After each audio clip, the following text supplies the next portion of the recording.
ನಿತಿನಾದರೂ at least ಪರವಾಗಿರಲಿಲ್ಲ, Nikhil ಇನ್ನೂ ಅಷ್ಟು. ಈ ದೊಡ್ಡ ಮಕ್ಕಳನ್ನ ಒಂಚೂರು ಮ್ಯಾನೇಜ್ ಮಾಡೋದು ಕಷ್ಟ ಇಲ್ಲ, ಅವ್ನು ಪರವಾಗಿರಲಿಲ್ಲ. ಅದು ಅಟ್ಲೀಸ್ಟ್ ಸ್ಕೂಲ್ಗಾರ ಹೋಗ್ತಾ ಇದ್ದ. ಸ್ಕೂಲಲ್ಲಿ ಹೋಗಿ ತುಂಟತನ ಮಾಡೋನು, ಬಟ್ ಸ್ಕೂಲ್ಗೆ ಹೋಗ್ತಾ ಇದ್ದ. ಯಾರು ಜಾಸ್ತಿ ತುಂಟ್ರು ಇಬ್ಬರಲ್ಲಿ? ಆ್ಯಕ್ಚುಲಿ ಸ್ಪೀಕಿಂಗ್ ನಿತಿನ್ ಜಾಸ್ತಿ ತುಂಟ, ದೊಡ್ಡ ಮಗ. ಆಮೇಲೆ ನಿತಿನ್ ಇದು ನಾವು ನಾರ್ತ್ ಇಂಡಿಯಾದಲ್ಲಿದ್ವಿ.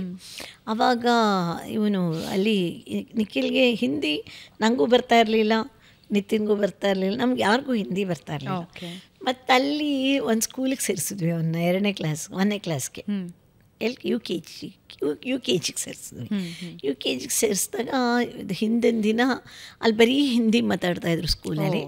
ಇವನು ಹಿಂದಿನ ದಿನ ನಾವು ಇವನನ್ನು ಕಳಿಸ್ಬೇಕು ಯು ಕೆ ಜಿಗೆ. ಹಿಂದಿನ ದಿನ ಕೇಳೋನು, ನಾಳೆ ಸ್ಕೂಲ್ ಇದೆಯಾ ಅನ್ನೋಣ. ಆಮೇಲೆ ಇದೆ ಅಂದರೆ ರಾತ್ರಿ ಎಲ್ಲ ಆಡೋದು. ಅದಕ್ಕೆ ಇಲ್ಲ ಅಂತ ಏನಾರು ಹೇಳಿದ್ರೆ ಮಾರನೇ ದಿನ ನೀನು ನೆನ್ನೆ ಹೇಳ್ದೆ ಇಲ್ಲ ಅಂತ ಯಾಕೆ ಕಳಿಸ್ತಾ ಇದೆಯಾ.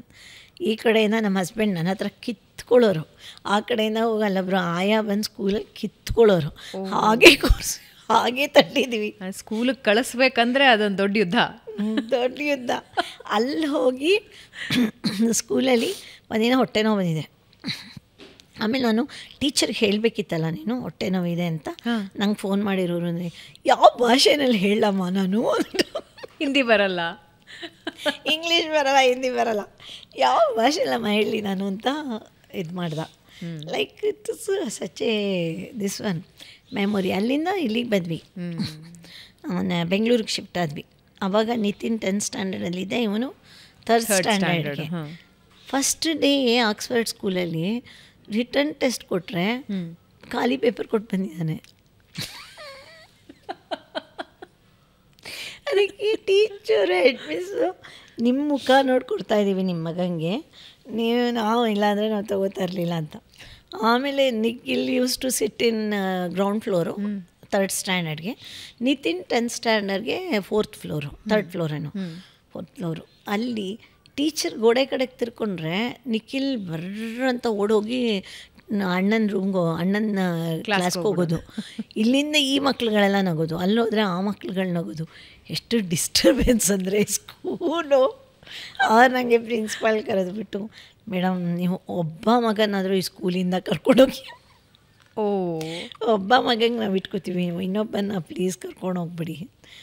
ಆಮೇಲೆ ನಾನು ಅವ್ರಿಗೆ ಪೂಸಿ ಹೊಡ್ಕೊಂಡು ನಾ ರಿಕ್ವೆಸ್ಟ್ ಮಾಡ್ಕೊಂಡು ಅಂತೂ ಇಂತೂ ಏನೋ ಒಂದು ನಿತಿನ್ PUC ಮುಗಿಸಿ ಇಂಜಿನಿಯರಿಂಗ್, ನನ್ನ ಹಠ ಇಂಜಿನಿಯರಿಂಗ್. ನಮ್ಮ ಹಸ್ಬೆಂಡ್ ಹೇಳಿದ್ರು ಅವ್ನಿಗೆ ಓದೋದ್ರಲ್ಲಿ ಇಂಟ್ರೆಸ್ಟ್ ಇಲ್ಲ, ಬಟ್ ಅಂದರೆ ಹೇಗೋ ನನ್ನ ಎಫರ್ಟಿಂದ ಅವನಿಗೆ 68% 78% CBSEನಲ್ಲಿ ಬಂತು, ಒಳ್ಳೆ ಪರ್ಸೆಂಟೇಜ್ ಅದು. ಬಟ್ ಇದು ಅವ್ರು ಹೇಳಿದ್ರು ನಮ್ಮ ಹಸ್ಬೆಂಡ್ ಅವ್ರಿಗೆ ಇದರಲ್ಲಿ ಕಾಮರ್ಸಿಗೆ ಕಳ್ಸೋಣ ಅಂತ. ನಾನು ಹೇಳಿದೆ ಇಲ್ಲ, ನಮ್ಮ ಮನೇಲೆಲ್ಲ ಇಂಜಿನಿಯರ್ಸು, ನನ್ನ ಮಗನ ಇಂಜಿನಿಯರ್ ಮಾಡಬೇಕು. ಅವನಿಗೆ ಇಂಜಿನಿಯರಿಂಗ್ ಸಬ್ಜೆಕ್ಟ್ ಇಷ್ಟ ಇಲ್ಲ. ಆ ಟೈಮಲ್ಲಿ ಲೈಕ್ ಇವನದು ಹೋಪ್ಸ್ ಇರಲಿಲ್ಲ ನನಗೆ, ಇವನು ಓದ್ತಾನೆ ಅಂತ. ಯಾರೋ ಹೇಳಿದ್ರು ನನಗೆ, ಈಗ ಇದು ಫ್ಲವರ್ ಬಿಸ್ನೆಸ್ಸಲ್ಲಿ ಭಾಳ ದುಡ್ಡಿದೆ. ನನಗೇನಂದರೆ ಡ್ರೀಮು, ನಾನು ದೊಡ್ಡದಾಗಿ ನಾನು ಕಷ್ಟಪಟ್ಟು ಫ್ಲವರ್ ಬಿಸ್ನೆಸ್ ಸ್ಟಾರ್ಟ್ ಮಾಡಿದ್ರೆ ಇಲ್ಲಿ ನನ್ನ ಮಕ್ಳುಗಳು ಒಂದು ಬಿಸ್ನೆಸ್ ಸೆಟಪ್ ಮಾಡಿಕೊಡ್ಬೋದು ಅಂತ ನನ್ನ ಐಡಿಯಾ. ಹಂಗೆ ಶುರುವಾಗಿತ್ತು. ಇಲ್ಲಾಂದರೆ ಆರಾಮಾಗಿದ್ದೆ. ನಮ್ಮ ಹಸ್ಬೆಂಡು ಮ್ಯಾನೇಜರ್ ಆಗಿದ್ದರು, like sufficient salary and middle class life. ನನ್ನ ವೀಣೆ ಪಾಠ. So we were living happily. Car ಇತ್ತು, ಇದಿತ್ತು, ಮನೆ ಇತ್ತು, ಎಲ್ಲ ಇತ್ತು. ಆಮೇಲೆ ಲೈಕ್ ಇದು ಶುರು ಆಯಿತು ನಂದು ಸ್ಟ್ರಗಲು. ಲೈಕ್ ನನ್ನ ಫ್ರೆಂಡ್ ಒಬ್ಬರು ಸಜೆಸ್ಟ್ ಮಾಡಿದ್ರು, ನೀವು ಯಾಕೆ ವಿಪ್ರೋಗೆ ಹೋಗ್ಬಾರ್ದು ಅಂತ. ಅವರು ವಿಪ್ರೋ ಪ್ರಭಾಕರ್ ಅಂತ ಒಬ್ಬರು, ಅವರ ತಾಯಿಗೆ ನಾನು ತುಂಬ ಇದು ಮಾಡಿದ್ದೆ. ಸೊ ಅವರು ಮೀಟ್ ಮಾಡಿದಾಗ ಅವ್ರ ಹೆಂಡತಿ ಹೇಳಿದ್ರು, ವಿಪ್ರೋಗೆ ಹೋಗಿ ಟ್ರೈ ಮಾಡಿ. First work Wipro. ಇಲ್ಲಿ ಏನಾಗಿದೆ, ನಮ್ಮ ಹಸ್ಬೆಂಡ್ಗೆ ಏನಾಗಿತ್ತು ಅಂತ ಹೇಳಿದ್ರೆ, ನಮ್ಮ ಮನೆಯವರೆಲ್ಲ ಒಂಥರ ರಾಂಗ್ ಇನ್ಫಾರ್ಮೇಷನ್ ಕೊಟ್ಬಿಟ್ಟಿದ್ರು. ಇವಳು ಯೂಸ್ಲೆಸ್ಸು, ಇವಳಿಗೆ ಕ್ಯಾಲ್ಕುಲೇಷನ್ ಬರಲ್ಲ, ನನಗೆ ಅವಳು ಮಕ್ಕಳನ್ನ ಓದಿಸ್ತಾ ಇಲ್ಲ ಕರೆಕ್ಟಾಗಿ, ಮಕ್ಕಳು ಕೊಡ್ತಿರೋ ಕಷ್ಟ ಯಾರಿಗೂ ಗೊತ್ತಿಲ್ಲ. ನಮ್ಮ ಅಕ್ಕಂದ್ರಂತಲೂ, ನೀ ಬೆಳಗ್ಗೆ ಸ್ನಾನ ಮಾಡಲ್ಲ, ಅದಕ್ಕೆ ನಿನ್ನ ಮಕ್ಳು ಇದು ಮಾಡಲ್ಲ, ನಿನ್ನ ಹಾಗೆ ಮಾಡಲ್ಲ, ಹೀಗೆ ಮಾಡಲ್ಲ, ಎಲ್ಲ ಟಿಪ್ಸ್ ಕೊಟ್ಟಿದ್ದು, ನೀ ಹಾಗೆ ಕೂತ್ಕೊಂಡು ಅವನಿಗೆ ಮಾಡಿಸ್ಬೇಕು ಅಂತ. ನಾನು 10th ಸ್ಟ್ಯಾಂಡರ್ಡ್ ಇವನ ಎಕ್ಸಾಮ್ ಇದ್ದ ಟೈಮಲ್ಲಿ ನಿತಿನ್ ದಮ್ಮಯ್ಯ ಕಣೋ ಓದೋ ಕ್ರಿಕೆಟ್ ನೋಡ್ದಾಗ ಕೂತ್ಕೊಬಿಟ್ಟು ನಂಗೆ ಕ್ರಿಕೆಟ್ ಅಂದರೆ ಹೇಟ್ರೆಡ್ನೆಸ್ ಬಂದುಬಿಡ್ತು. ಕ್ರಿಕೆಟ್ ಸೇಮ್ ಎಕ್ಸಾಮ್ ಟೈಮಲ್ಲಿ ಕ್ರಿಕೆಟ್ ಮ್ಯಾಚ್ ಬರೋದು, ಆ ರಂಜಿ ಟ್ರೋಫಿ ಎಲ್ಲ. ಇಲ್ಲಿ ಇವನು ಇಲ್ಲಮ್ಮ ನಾನು ಮ್ಯಾಚ್ ನೋಡೋದು ತುಂಬ ಇಂಪಾರ್ಟೆಂಟ್, ಓದಲ್ಲ ಅಂತ.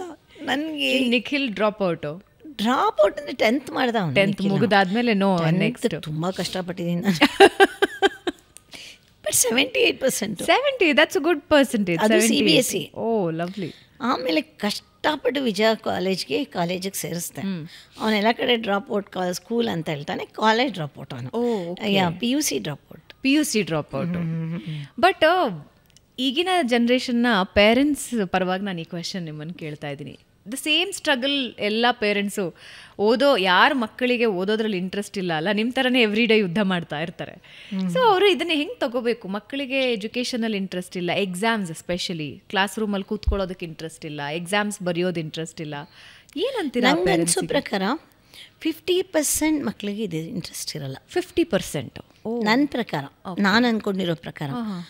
ಈ ಕಡೆ ಹಳ್ಳಿಗಳಲ್ಲೆಲ್ಲ ಏನಾಗುತ್ತೆ ಅಂದರೆ ಪೇರೆಂಟ್ಸ್ ತಲೆನೇ ಕೆಡಿಸ್ಕೊಳ್ಳಲ್ಲ. ಓದಿದ್ರೆ ಓದಲಿ, ಬಿಡಲಿ, ಹೋಗಪ್ಪ ಗದೆ ಕೆಲ್ಸಕ್ಕೆ ಬಾ ಅಂತ ತೊಗೋತಾರೆ, ಆಯಿತಾ. ಅವ್ರುಗಳಿಗೆ ಮೆಂಟಲ್ ಸ್ಟ್ರಗಲ್ ಇರಲ್ಲ.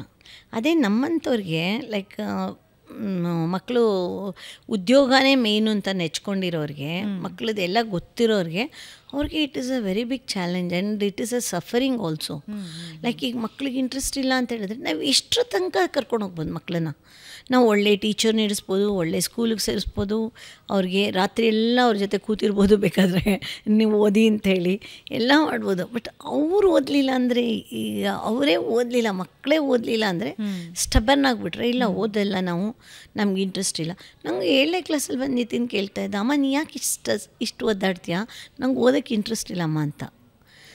ನನ್ನ ವಿಷಯದಲ್ಲಿ ಲೈಕ್ ನಂಗೆ ಅನಿಸುತ್ತೆ ನನ್ನ ಪೇಷನ್ಸ್ ವರ್ಕ್ಡ್ ಅಂತ ಅನಿಸುತ್ತೆ ನನಗೆ. ಯಾಕೆಂದರೆ ನನಗೆ ನಾಲೆಜ್ ಇದ್ದಿದ್ದರಿಂದ ನನಗೆ ಬರೀ ಓದೇ ಅಲ್ಲ, ಬೇರೆದ್ರಲ್ಲೂ ಮುಂದೆ ಬರ್ಬೋದು. ಆದರೆ ಓದು ತುಂಬ ಇಂಪಾರ್ಟೆಂಟು.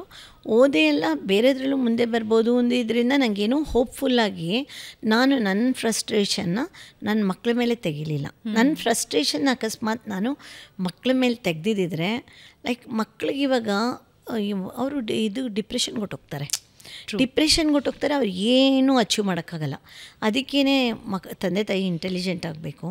ಅವ್ರ ಮಕ್ಕಳು ತೀರಾ ಇದು ಮಾಡ್ತಾಯಿದ್ರೆ they have to try other subjects, whether he is capable of doing business, whether he is interested in business, ಇಲ್ಲ ಅವನಿಗೆ ಯಾವುದೋ ಒಂದರಲ್ಲಿ ಒಂದು ಪ್ರತಿಭೆ ಇದ್ದೇ ಇರುತ್ತೆ.